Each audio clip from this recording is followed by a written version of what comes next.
السلام علیکم، twin city news کے ساتھ میں ہوں اسامہ قذافی۔ ناظرین، رمضان المبارک کا مہینہ جاری ہے اور اس وقت دوسرا عشرہ ہے جو کہ اس ماہ مبارک کا چل رہا ہے۔ رمضان المبارک کے آتے ہی ہم دیکھتے ہیں کہ ملک بھر میں جو لوگوں کی روٹین ہوتی ہے، لوگوں کے عادات و اطوار ہوتے ہیں، وہ یکسر بدل جاتے ہیں۔ عبادات میں تیزی آ جاتی ہے، لوگ نمازوں کے پابند ہو جاتے ہیں۔ روزے تو ایک ضروری چیز ہے رمضان المبارک میں، اسی طرح صدقات، خیرات، زکوٰۃ، یہ چیزیں ان میں جو ہے وہ ہمیں بہت اضافہ دیکھنے کو ملتا ہے اور لوگوں میں ایک نیکی کا رجحان بڑھ جاتا ہے۔ اس حوالے سے جو ایک عام چیز جو کہ ہم ملک بھر میں دیکھتے ہیں، ہم اسلام آباد میں ہیں تو یہاں بھی ہمیں وہ چیز دیکھنے کو ملتی ہے اور اسی طرح دیگر ملک سے بھی ویڈیوز آ رہی ہوتی ہیں، وہ ہوتی ہے افطار دسترخوان،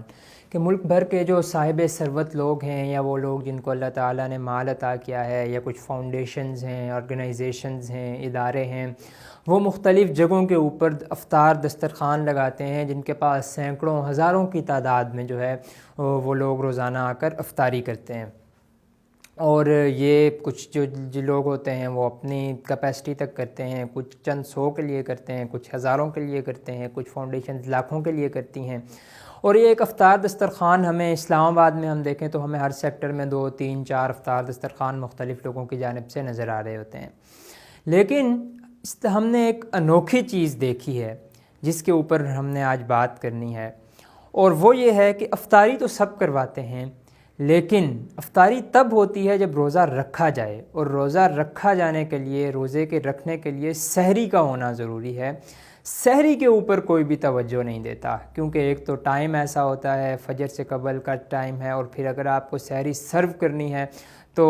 ظاہر سی بات ہے کہ آپ کو ساری رات اس کے لیے جاگنا ہے، محنت کرنی ہے۔ اس کے مقابلے میں جو ہے وہ آپ کے لیے افطاری ایک نسبتاً آسان کام ہے، اگرچہ افطاری کے اپنے فوائد ہیں، اپنی فضیلت ہے، اور حدیث میں اس کے بارے میں بیان ہوا ہے، مگر جو سحری ہے اس کے اوپر خاص توجہ دینے کی ضرورت تھی۔ اس حوالے سے ایک سیاسی جماعت ہے پاکستان مرکزی مسلم لیگ کے نام سے، اور انہوں نے یہ کام شروع کیا ہے، یہ انیشیٹو لے لیا ہے کہ اب وہ لوگ جو کہ سحری نہیں کر سکتے، یا جن کے لیے سحری کرنا مشکل ہوتا ہے، یا ان کو کسی بھی اس قسم کے ایسے مسائل کا سامنا ہے جس کی وجہ سے سحری ان کے لیے ایک چیلنج ہے، تو یہ لوگ ان کو سحری پرووائڈ کر رہے ہیں۔ اسلام آباد میں پچھلے 3 سال سے ہم دیکھ رہے ہیں کہ یہ لوگ سحری تقسیم کر رہے ہیں۔ پہلے سال جب ہم نے دیکھا تو ان کا I-8 میں مین کچن ہوتا تھا، اور وہاں سے یہ چند ہزار لوگوں تک جو ہے وہ سحری تقسیم کرتے تھے۔ پھر پچھلے سال ہم نے دیکھا کہ یہ لوگ جو ہے ان کے 8 اسلام آباد میں مین کچنز تھے، جہاں سے ان کا دعویٰ تھا کہ یہ 1 لاکھ لوگوں تک جو ہے وہ روزانہ سحری تقسیم کرتے ہیں۔ اس سال اسلام آباد میں پاکستان مرکزی مسلم لیگ یہ کہہ رہی ہے کہ ہمارے 40 کچن موجود ہیں۔ ہم نے گزشتہ سال بھی ان کی کوریج کی تھی، تو ہم نے ان کے مختلف کچنز کا وزٹ بھی کیا تھا، ہم نے وہ سارا پروسیس بھی دیکھا تھا جس میں یہ سحری بنتی کیسے ہے، پھر ڈیلیور کیسے ہوتی ہے۔ اور اس سال بھی جو ہے وہ ہم نے ان کے کچن کا وزٹ کیا، بلکہ ان کی جانب سے پاکستان مرکزی مسلم لیگ کی جانب سے جو ہے وہ ڈیجیٹل میڈیا جرنلسٹس کے لیے افطار کا اہتمام بھی کیا گیا تھا۔ تو وہاں جب ہم گئے تو ہم نے دیکھا کہ 40 کے قریب مختلف کچنز ہیں جہاں سے اسلام آباد میں ہزاروں یا شاید لاکھوں لوگوں تک روزانہ سحری سرو کی جاتی ہے، اور پھر یہ کی بھی اس طرح سے جاتی ہے کہ آپ کے پوائنٹس پر سحری پکتی ہے، پھر وہاں سے آپ کو وہاں آ کر ریسیو نہیں کرنی، بلکہ ان کے والنٹیئرز ہیں جو کہ گھر گھر جا کر سفید پوش لوگوں تک، غریب لوگوں تک سحری پہنچاتے ہیں، کیونکہ یہ اسلام آباد ہے، اور اسلام آباد کے بارے میں ایک عام کامن سی جو لوگوں کی رائے پائی جاتی ہے، شاید آؤٹ آف سٹی یا باہر لوگوں سے، کہ یہ کوئی ایلیٹ لوگوں کا شہر ہے اور یہاں پر جو ہے وہ امیر لوگ زیادہ تر رہتے ہیں۔ لیکن حقیقت اس کے برعکس ہے، ان لوگوں کی تعداد اگرچہ یہاں پر باقی شہروں کی نسبت زیادہ ہے، لیکن پھر بھی اوورآل آبادی کے مناسبت سے بہت کم ہے۔ اسلام آباد میں بہت سے لوگ ہیں جو کہ middle class, lower middle class سے تعلق رکھتے ہیں، جو کہ پچھلے گزشتہ کچھ عرصے میں مہنگائی سے بہت زیادہ متاثر ہوئے ہیں۔ اسٹوڈنٹس ہیں جو کہ مختلف یونیورسٹیز میں یہاں پر آ کر پڑھتے ہیں، تو وہ یہاں ہاسٹلز میں رہتے ہیں۔ اسی طرح وہ مہاجر لوگ جو کہ دوسرے شہروں سے یہاں پر اپنے روزی روٹی کاروبار کے سلسلے میں مقیم ہیں، تو ان لوگوں کے لیے، اسی طرح دیگر غریب لوگ، فقراء لوگ، سفید پوش لوگ، یہ ان تمام لوگوں کی بہت بڑی تعداد، no doubt, without any doubt میں کہہ سکتا ہوں کہ لاکھوں کی تعداد میں ایسے لوگ اسلام آباد میں مقیم ہیں۔ تو یہ لوگ ایسے لوگوں کی لسٹس بناتے ہیں، ان کی فہرستیں مرتب کرتے ہیں اور پھر گھر گھر جا کر ان کے والنٹیئرز ان کو سحری دیتے ہیں، یا ایک پوائنٹ جو کہ ان تمام لوگوں کو قریب تر ہوتا ہے وہاں سے اس سحری کو سرو کیا جاتا ہے۔ ہماری مرکزی مسلم لیگ پاکستان کے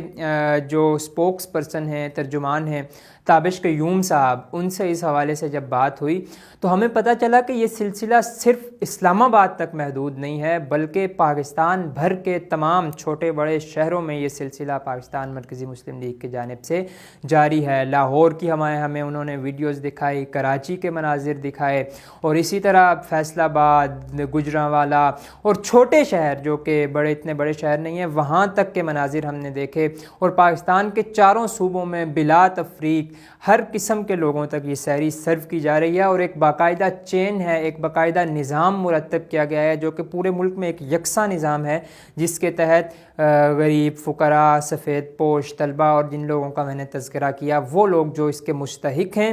ان تک سحری پہنچائی جاتی ہے۔ ان کے مینیوز بہت شاندار ہوتے ہیں، ہائیجینک ہوتا ہے، صفائی ستھرائی کا خاص خیال رکھا جاتا ہے۔ تو ویڈیو بنانے کا مقصد یہ تھا کہ جہاں پر ہم افطاری گھر گھر جا کر ڈیلیور کرتے ہیں، یا ہمیں بہت سے دسترخوان نظر آتے ہیں، افطار کے حوالے سے بہت سی ہمیں کمپینز نظر آتی ہیں، ڈونیشنز نظر آتی ہیں، وہاں پر ہمیں یہ چیز دیکھنے کی ضرورت ہے کہ ہمیں سحری پر بھی توجہ دینی چاہیے۔ سحری کے لیے ہم خود انیشیٹو لیں، ہم خود لوگوں تک پہنچائیں، اور اگر ہم نہیں پہنچا سکتے تو ہم ان لوگوں کے ساتھ شامل ہوں، ان لوگوں کے قدم کے ساتھ قدم ملائیں جو کہ اس کار خیر میں حصہ لے رہے ہیں۔ اور سیاسی جماعتوں کے لیے بھی یہ ایک بڑا خوبصورت پیغام انہوں نے سیٹ کیا ہے کہ کس طرح سے آپ سیاسی جماعت ہو کر بھی، سیاست کرتے ہوئے بھی عوام کی خدمت کر سکتے ہیں۔ ٹھیک ہے کہ کنسٹرکشن بھی عوام کی ضرورت ہوتی ہے، گلیاں بھی عوام کی ضرورت ہوتی ہے، اور باقی وہ نعرے جو کہ دیگر سیاسی جماعتیں لگاتی ہیں وہ بھی عوام کو ضرورت ہوتے ہیں، لیکن سب سے جو بنیادی چیز ہوتی ہے وہ روٹی ہوتی ہے۔ اگر آپ کسی بھوکے کے گھر میں، اگر آپ کسی ایسے شخص کے گھر میں جس کے گھر میں شاید کھانا پکانا مشکل ہو رہا ہے، اس کو رمضان کی ان گھڑیوں میں سحر و افطار دیتے ہیں، عام دنوں میں اگر آپ اس کے گھر میں کھانا پہنچاتے ہیں تو شاید اس سے بڑی انسانیت کی خدمت نہیں ہو سکتی۔ تو یہ ایک بڑا زبردست انیشیٹو تھا پاکستان مرکزی مسلم لیگ کا، جس پر میں نے کہا کہ آج بات کی جائے، اور دیگر سیاسی جماعتوں کے لیڈران کے لیے، ان کے کارکنان کے لیے بھی اس میں ایک سبق ضرور ہے کہ وہ لوگ اگر خدمت کا کام کرنا چاہیں، اگر ان کے دل میں عوام کی خدمت کا جذبہ موجود ہو تو وہ بھی اس طرح کے نظام مرتب کر سکتے ہیں۔ یہ یقیناً ایک نئی سیاسی جماعت ہے جو کہ اس فیلڈ میں نئی آئی ہے، لیکن بڑی بڑی پرانی سیاسی جماعتیں ہیں جن کے پاس لاکھوں کروڑوں کارکنان ہیں، بڑے بڑے فنڈز ہیں۔ تو اگر یہ جماعت اتنا بڑا کام کر سکتی ہے تو شاید باقی بڑی جماعتوں کے لیے بھی عوام کی خدمت کے اس طرح کے کام کرنا کوئی اتنا بڑا مشکل کام نہیں ہے، اور یہ یقیناً پاکستان کے لیے، پاکستان کی غریب عوام کے لیے ایک بہت شاندار چیز ہو سکتی ہے اگر تمام سیاسی جماعتیں پاکستان مرکزی مسلم لیگ کے اس پیٹرن کو فالو کرنا شروع کر دیں۔ مزید ویڈیوز کے لیے دیکھتے رہیے ٹوئن سٹی نیوز۔ اللہ حافظ۔